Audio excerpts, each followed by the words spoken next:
Hello everyone, my name is Emma. So today I thought about doing a little Q&A because I've gotten a lot of questions throughout these past few months and I thought that I should answer some of them. So I'm just going to answer like some random questions that I've gotten on my TikTok, and yeah, let's go. Maybe I should introduce myself first. My name is Emma. I am 21 years old. I live in Stockholm, Sweden. I run my own business called Emmzonn, where I sell posters and I sell my own art, which is so fun. My interests are obviously making art, fashion. I love like making outfits, analyzing the trends, you know, that sort of stuff, watching Pinterest. I also love like listening to podcasts, audiobooks when I draw. When I don't do that sort of stuff, I like to hang out with my friends, obviously. I take runs sometimes. That's sort of the things I come up with right now, but obviously there's more things I like to do.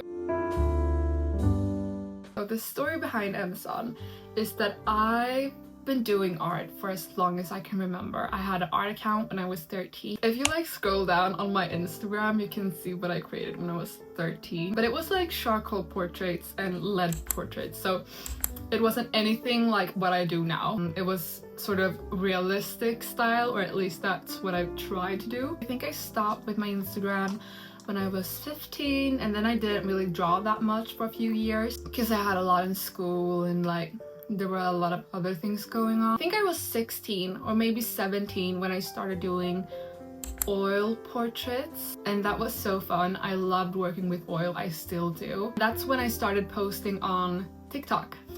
So I started posting a few oil paintings on TikTok, and I think I got like 15,000 likes on one post, and it was so big for me and I got so happy about it. And it was just a fun thing I did.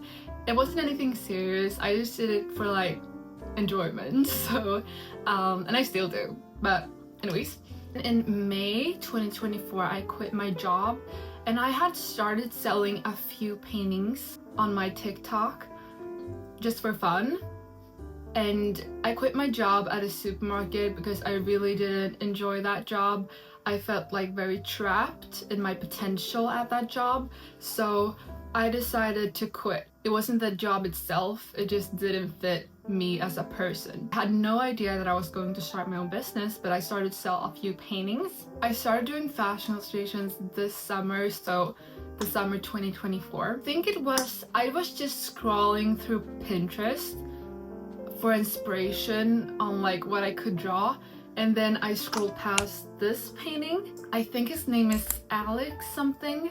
I'll put his name over here, and I thought that it would be fun to try to do something like that, but with a touch of like Stockholm style, Scandinavian fashion, and like my own little touch on it. I did this painting, which you can obviously see that it's inspired by his painting, and from that I realized that this was something so fun to do. I love doing fashion illustrations because it combines my interest for fashion with art, so that's so fun. I started creating fashion illustrations and developed more and more of my own style and experimented a bit like with motifs and stuff, and people started to like it. Now I am where I am right now. I started my own business, I started selling posters, and it's one of the absolute most fulfilling things I've done in my life so far. So yeah, that's the story behind Emmzonn, and I hope that I can continue with this as long as I feel that it's fulfilling. One of the questions I've gotten is if I have any sort of education in art, if I have any like art courses or something that I've done, and that's not the case. I am self-taught 100%. I haven't really watched any tutorials that I remember. My strategy when it comes to art is just to go for it, just like dive into it. Obviously, if you do like oil paintings, you should watch a few tutorials because it's dangerous to do if you don't do that. With watercolor, I can't remember watching any tutorials or something like that. I think I just experimented a lot and learned by doing, and that's my best advice, honestly, is just to learn by doing. Obviously, everyone has their own learning curve and it doesn't look exactly the same for everyone. But for me, I always enjoyed learning by doing instead of watching someone else doing it and then learning by them. So yeah, that's what I prefer to do. Then we come to the most asked question out of like all the questions, and it's like if I can do a tutorial someday.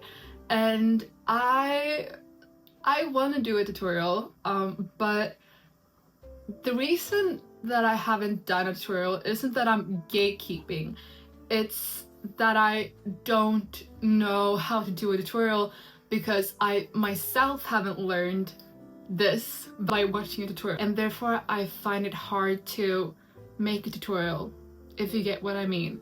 I haven't learned doing my illustrations by watching other people do them. I've learned by doing and developing my own style as I go. Obviously, I don't post every single fashion illustrations that I do. I post most of them, but some of them are not that good. And that's something you have to remember, that everyone has their own learning curve, and even I, like as an artist, I don't post all my paintings because some of them don't turn out that good, and that's totally fine. That's part of the process, and you sort of have to let go of the perfectionist viewpoint. That's a struggle I have, and I've had since I was a kid, is that I'm a perfectionist, which means that I have very high standards for myself, and I'm very self-critical. And this is something that is very bad when you're an artist. Basically, nothing is perfect. That's just the way it is. Even if you make a like Mona Lisa sort of portrait, you will probably find something wrong with it if you're a perfectionist, because you're so self-critical. And that's the reason I've been struggling with a lot of different parts in my life, is because I have so high standards for myself, not for others, but just for myself. I read a quote recently that was like, perfection kills creativity, and that's so true. When I started doing fashion illustrations, I was working at being more spontaneous and being less of a perfectionist and not being that hard on myself. That's why many of my paintings have sort of wonky like backgrounds. Everything isn't perfect, everything isn't realistic, but that's sort of part of the charm. An artwork doesn't need to be perfect to have value. It can still have a feeling to it. It can still, like, you know, you can still enjoy an artwork even though something isn't perfect about it. But I will try to do a tutorial or something like that in the future. I just have to make a good setup because I'm currently renovating my workspace.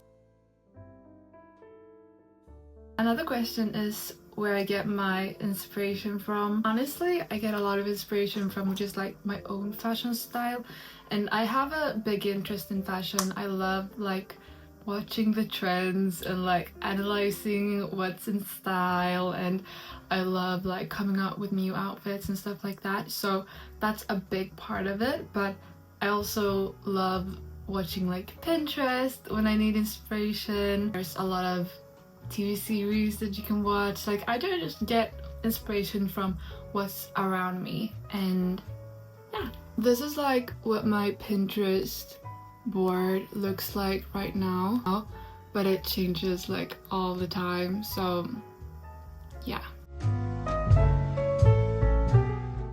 Okay, so this is also a very popular question, and it's what sort of style my paintings are. And this is a controversial topic, I would say, because my followers have been discussing in my comments for months about which style this is, my paintings. And many people have said that my style is shoe diva, which isn't a category that I prefer to associate myself with.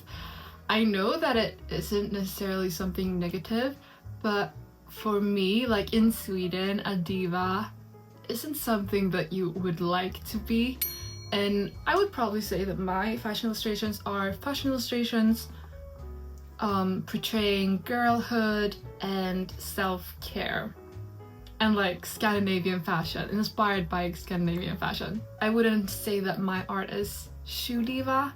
I didn't even know that that existed until people started commenting that in my comments. I like to associate myself more with like fashion illustrations and like just girlhood illustrations. I don't know, I just want to come up with another sort of category instead of shoe diva, because shoe diva, the sound of shoe diva doesn't sound good to me. I'm just like portraying girls like girlhood and like self-care and like that. They're not divas sincerely, unless you want them to be, but for me they're not divas. You can comment down below what you think. I think people can have different opinions on this. It's just that I don't like the word shoe diva. Okay, so I think that will be it for this first Q&A video. I'm so glad you watched. Thank you so much for supporting me.